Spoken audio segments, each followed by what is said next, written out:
Wabarakatuh. Waalaikumsalam warahmatullahi wabarakatuh. Ya, selamat pagi semuanya. Pagi, Bu. Ya, apa kabar hari ini? Alhamdulillah baik. Ya, sudah siap belajar? Siap, Bu. Alhamdulillah kalau sudah siap belajar. Nah, sebelum memulai proses pembelajaran, alangkah baiknya kalau kita berdoa terlebih dahulu. Ya, silakan Asriani pimpin doa. Said Yaman.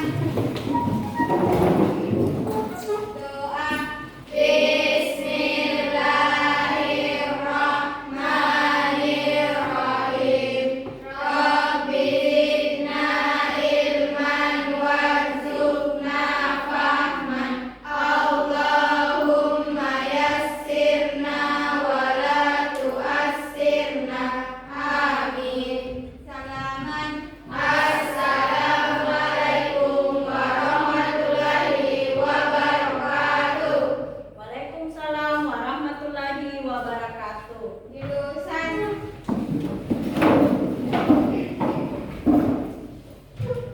Apakah semuanya hadir hari ini?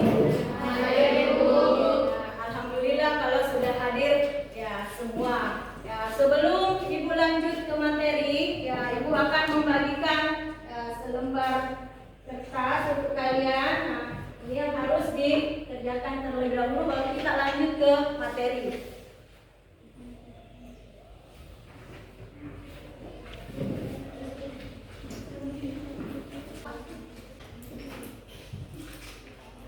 Sekarang kita lanjut ke materi. Jadi materi hari ini tentang makhluk hidup dan ya, lingkungannya. Nah, ada yang tahu contohnya dari makhluk hidup seperti apa? manusia. Ya, Asriani, silakan. Pertama manusia, dua hewan, tiga tumbuhan. Ada yang bisa menambahkan? Ya, contoh makhluk. Ya, siapa? Rizka. Organisme. Mikroorganisme. Jadi makhluk hidup itu terbagi atas empat. Ada manusia, hewan, tumbuhan, dengan mikroorganisme. Kemudian selain makhluk hidup ada lingkungan. Nah, lingkungan itu yang mana? Di sekolah itu termasuk lingkungan bukan?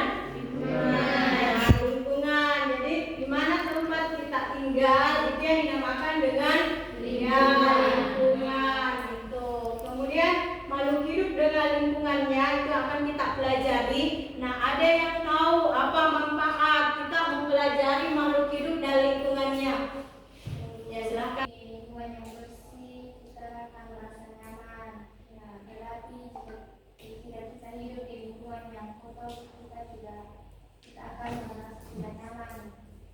Oke, jadi sudah benar sekali. Jadi lingkungan itu sangat berhubungan dengan makhluk ya hidup. Nah, lingkungan itu tempat tinggalnya makhluk hidup. Nah, ketika ini itu ada ya, peserta ini dapat menjelaskan hubungan makhluk hidup dan lingkungannya yang dapat digambarkan sebagai individu, populasi, komunitas, ekosistem dengan biosfer. Itu tujuan kognitif. Kemudian yang kedua itu melalui eksperimen perubahan yang terjadi di dalam lingkungan. Jadi sebentar kalian akan melakukan suatu eksperimen. Ya, itu tujuan dari kognitif. Nah, mengamati penyebab perubahan yang terjadi di dalam lingkungan. Dan yang kedua itu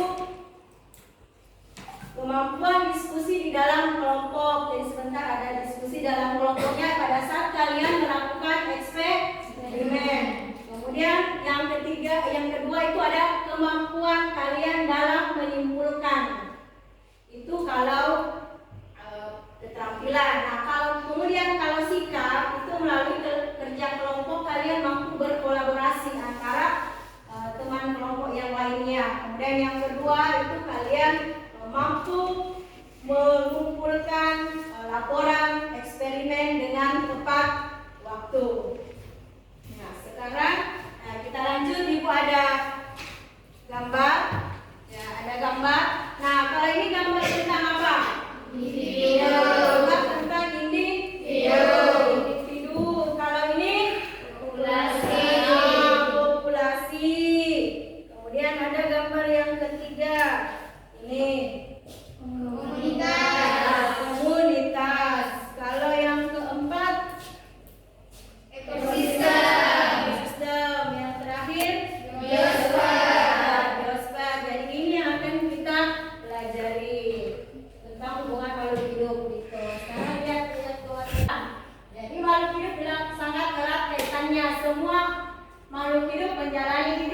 semua kegiatannya berkaitan dengan lingkungan. Makhluk hidup bernapas memerlukan udara. Kemudian makhluk hidup makan, minum, dan semua kegiatannya itu memerlukan lingkungan. Jadi lingkungan dan makhluk hidup itu saling berhubungan satu sama lain. Ya, kemudian hubungan gambarkan itu yang tadi ya dari gambar ya, ada individu, populasi, komunitas, ekosistem dengan ya biosfer. Kita lihat satu-satu. Individu. Nah, individu ada tadi gambar satu orang. Jadi individu itu adalah apa contohnya kalau individu apa yang tadi diperlihatkan? Ya satu atau banyak? Satu. Ya, jadi satu saja. Jadi misalnya contohnya seekor monyet, seekor burung. Ya, burung itu kalau individu. Kemudian populasi. Gambar apa tadi yang menunjukkan populasi? Ya, gambar penguin. Ya, jadi populasi itu artinya kumpulan makhluk hidup yang sejenis. Ya, jadi artinya dia sejenis. Jadi, misalnya tadi populasi penguin. Di dalam lingkungan tersebut itu dia sejenis. Ya, itu kalau populasi. Ya, komunitas itu ya kehidupan bersama antara makhluk hidup yang terdiri dari beberapa populasi yang hidup di dalam suatu tempat. Nah, contohnya misalnya apa yang tadi itu? Komunitas burung, kita ada di atas komunitas tumbuhan, komunitas burung, komunitas tumbuhan yang berada di suatu tempat. Kemudian ada ekosistem. Nah, ekosistem ini adalah hubungan makhluk hidup dengan lingkungannya. Jadi contohnya ekosistem ini ada faktor abiotik dengan ada biotik. Nah, faktor biotik ya makhluk hidup. Ya, seperti yang tadi kalian sebutkan. Nah, kalau abiotik itu yang terdiri misalnya ya suhu. Nah, biosfer itu adalah kesatuan dari tempat yang kita tinggali. Apa contohnya? Biosfer. Ya, bumi, ya, tempat tinggal kita, air, atau. Kemudian lanjut ke perubahan lingkungan. Nah, perubahan lingkungan itu diakibatkan oleh kerusakan manusia dan faktor alam. Faktor alam ini. Yang mana lebih banyak, manusia atau alam? Manusia. Disebabkan karena kemudian kalau faktor alam itu disebabkan oleh bencana alam seperti gunung meletus, tsunami, ya, banjir, kebakaran hutan. Kemudian ada pencemaran lingkungan. Jadi perubahan lingkungan itu disebabkan oleh pencemaran lingkungan. Nah, pencemaran ada 3, ada pencemaran air, pencemaran udara, dan pencemaran tanah. Dan di sungai. Kalau pencemaran udara, ya, polusi, ya benar sekali polusi. Kalau pencemaran tanah, apa yang bisa kita lihat buktinya kalau tanah itu tercemar? Kering, ya bilang saja kering, seperti yang terjadi sekarang. Kalau sekarang terjadi pencemaran tanah tidak? Terjadi. Ya, terjadi. Kalau misalnya tanah itu kelihatan berretak-retak, itu berarti tanah tersebut mengalami pencemaran. Nah, jadi sudah jelas ini kan pengertian dari pencemaran ya lingkungan. Ya. Itu. Nah, sekarang Ibu bertanya, apakah ada pertanyaan? Jika ada pertanyaan, Ibu yang bertanya. Ada. Komunitas, ekosistem, dan biosfer dengan hubungannya terhadap lingkungan. Sadarinya aslinya nih. Hubungan antara individu, ekosistem, populasi, komunitas, dan dan biosfer terhadap lingkungan sangat berkaitan erat karena yang individunya tadi, komunitas, populasinya itu tempat tinggalnya adalah lingkungan. Jadi tanpa lingkungan tidak ada interaksi antara individu dan lain-lainnya. Oke, beri tepuk tangan. Jadi benar sekali antara apalagi individu, populasi, komunitas, ekosistem dengan biosfer itu berhubungan terhadap lingkungan. Sekarang silahkan gambar eksperimen Ibu akan bagikan LKPD-nya. Jadi LKPD-nya ini, jadi kalian misalnya sebentar mengolah data. Jadi ada datanya. Setelah mengolah data, kalian mengumpulkan. Jadi ada mengumpulkan data. Setelah mengumpulkan data, kalian melakukan pembuktian.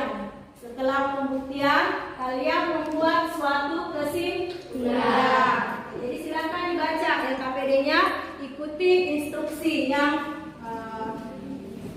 ada di LKPD-nya. Langkah kerjanya apa dulu? Ya, itu. Silakan Mbak.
sendok dan deterjen 2 sendok pada gelas C. Setelah dicampur dan diaduk, kita memasukkan ikan ke dalam gelas tersebut dan diamati. Dalam 5 menit, kondisi ikan pada gelas A masih lincah dan pada gelas B masih hidup tapi pergerakannya sudah lambat. Dan pada gelas C, ikannya masih hidup, pergerakannya juga sangat lambat. Dalam waktu 10 menit, ikan dalam gelas A masih lincah, gelas B masih hidup, tapi tidak ada pergerakan, bisa dibilang hanya berdiam. Pada gelas C, yaitu sudah mati. Waktu 15 menit pengamatan, kondisi pada gelas A masih lincah seperti keadaan biasanya. Dan pada gelas B, ikannya sudah mati. Dan gelas C sudah mati.